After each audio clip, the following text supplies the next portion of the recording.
Hey everyone. Today's story is the story of Snow White. There was once a queen who had no children, and it grieved her sorely. One winter's afternoon she was sitting by the window sewing when she pricked her finger. Ouch! And the 3 drops of blood fell on the snow. Then she thought to herself, "What would I give to have a daughter with skin as white as snow and cheeks as red as roses?" After a while, a little daughter came to her with skin as white as snow and cheeks as red as roses, so they called her Snow White. But before Snow White had grown up, her mother, the queen, passed, and her father married again, a most beautiful princess who was very vain of her beauty and jealous of all women who might be thought as beautiful as she was. Every morning she used to stand before her mirror and say, "Mirror, mirror on the wall, who's the fairest of us all?" And the mirror always used to reply, "Queen, queen on thy throne, the greatest beauty is thine own." But Snow White grew fairer and fairer every year, till at last one day, when the queen in the morning spoke to her mirror and said, "Mirror, mirror on the wall, who's the fairest of us all?"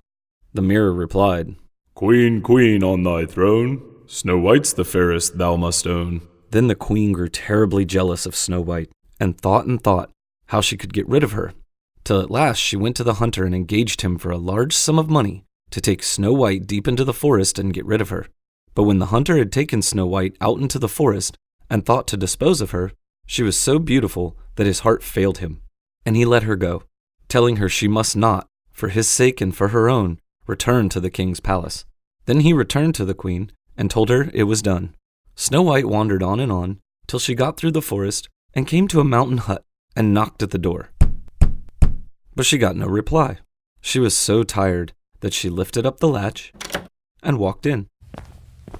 And there she saw 3 little beds and 3 little chairs and 3 little cupboards, all ready for use. She went up to the first bed and laid down upon it, but it was so hard that she couldn't rest. And then she went up to the second bed and laid down upon that one, but that was so soft that she got too hot and couldn't go to sleep. So she tried the third bed, but that was neither too hard nor too soft, but suited her exactly, and she fell asleep. In the evening, the owners of the hut, who were 3 little dwarves who earned their living by digging coal in the hills, came back to their home. And when they came in, after they had washed themselves, they went to their beds.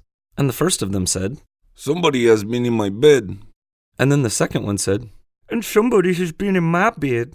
And then the third one called out in a shrill voice, for he was so excited, "Somebody is in my bed. Look how beautiful she is." So they waited till she woke up and asked her how she had come there. And she told them all what the hunter had said to her about the queen. Then the dwarfs asked her if she would be willing to stay with them and keep house for them, and she said that she would be delighted. Next morning, the queen went up as usual to her mirror and called out, "Mirror, mirror on the wall, who's the fairest of us all?" And the mirror answered as usual, "Queen, queen on thy throne, Snow White's the fairest thou must own." and the queen knew that Snow White was okay. So she sent for the hunter and made him confess that he had let Snow White go, and she made him search about beyond the forest till at last he brought back word that Snow White was dwelling in a little hut on the hill with some coal miners. Then the queen dressed herself up like an old woman, and taking a poisoned comb with her, went back the next day to the hut where Snow White was living. Now the dwarfs had warned her not to open the door to anybody, lest evil might befall her, and she found it very lonesome, keeping always within the doors. When the queen, disguised as an old woman, came to the door of the house, she knocked on it with her stick.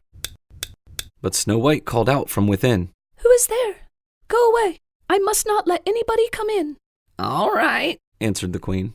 If you can come to the window, we can have a little chat there, and I can show you my wares. So when Snow White came to the window, the queen said, Oh, what beautiful black hair. You ought to have a comb to bind it up. and she showed her the comb that she had brought with her. But Snow White said, "I have no money and cannot afford to buy so fine a comb." Then the queen said, That is no matter. Perhaps you have something golden that you can give me in exchange. and Snow White thought of a golden ring that her father had given to her, and offered to give it for the comb. The queen took it and gave Snow White the comb, said goodbye, and went back to the palace. Snow White lost no time in going to the mirror and binding up her hair and putting the comb into it. But it had scarcely been in her hair a few minutes when she fell, and all the blood left her cheeks, and she was as white as snow. When the dwarfs came home that evening, they were surprised to find the table was not spread for them, and looking about, they soon found Snow White lying upon the ground. But one of them listened to her heart and said, She lives, she lives. and they began to consider what caused Snow White to fall into such a swoon.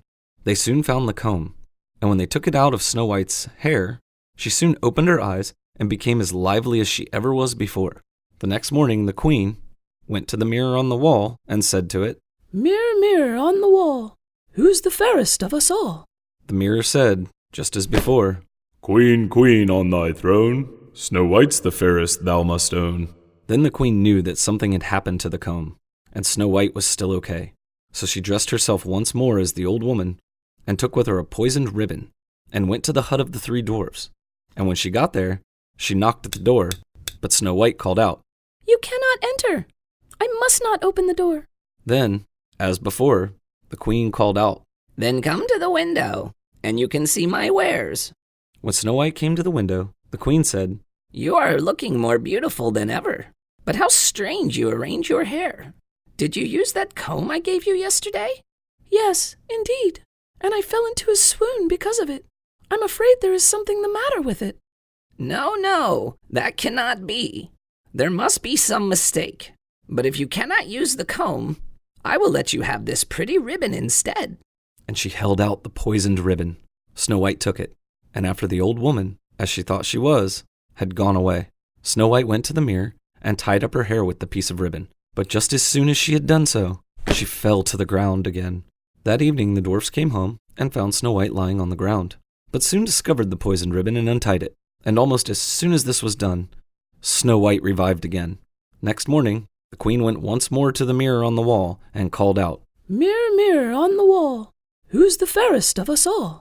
to which the mirror replied, without any change, Queen, queen on thy throne, Snow White's the fairest thou must own. And the queen recognized that once again her plans had failed. So once more she dressed herself as the old woman, this time taking a poisoned apple, which was so arranged that only one half of it was poisoned and the rest of it was left as before. And when the queen got to the hut of the dwarves, she tried to open the door. But Snow White called out, You can't come in. Then I'll come to the window. Ah, you are the old lady that came twice before. You have not brought me good luck. Each time something bad has happened to me. I don't know how that can be. I only brought you something for your hair. Perhaps you tied it too tight. To show you that I have no ill will against you, I have brought you this beautiful apple. But my guardians told me that I must not take anything else from you. Oh, this is nothing to wear. This is something to eat. To show you that there can be no harm in it, I will take half of it myself, and you shall eat the other half. So she cut the apple in two and gave the poisoned half to Snow White. And the moment she had swallowed the first bite of it, she fell into a deep sleep. Then the queen slunk away and went back to the palace and went at once to her chamber and addressed the mirror on the wall. Mirror, mirror on the wall, who's the fairest of us all? And this time, the mirror answered, as it used to do, Queen, queen on thy throne, the greatest beauty is thine own. Then the queen knew that she was without a rival in beauty. When the dwarfs came home that night, they found Snow White lying upon the ground, and could not find out what had happened, or how they could cure her. But though she seemed dead, Snow White kept her beautiful white skin, and seemed more like a statue than a dead person. So the dwarves had a glass coffer made, and put Snow White in, and locked it up. And she remained there for days and days, without changing in the slightest, looking oh so beautiful under the glass case. Now a great prince of the neighboring county happened to be hunting near the hill of the dwarves, and called at their hut to get a glass of water. And when he came in, he found nobody there but Snow White laying in her crystal coffer. He fell at once in love with her, and sat by her side till the dwarves came home. And he asked them who she was. Then they told him her history, and he begged that he might carry the coffer away, so that he might always have her near him. At first they would not do so, but he showed how much he loved her, so that they at last yielded, and he called for his men to carry the coffer home to his palace. When the men commenced carrying the coffer down the mountain, they jolted it so much that a piece of poisoned apple in Snow White's throat fell out. She revived and opened her eyes and looked upon the prince who was riding by her side. Then he ordered the coffer to be opened, and told her all that had happened. and he took her home to his castle and married her. After this happened, the queen once more came to her room and spoke to the mirror on the wall. Mirror, mirror on the wall, who's the fairest of us all? And the mirror this time said again, Queen, queen on thy throne, Snow White's the fairest thou must own. The queen was so enraged that she destroyed the mirror so she wouldn't have to listen to it anymore. Snow White, being far away from the queen, lived happily with her prince for the rest of her days. Thanks for listening, everyone. If you like the stories, hit the subscribe button, and you'll get a notification next Friday when the next story comes out.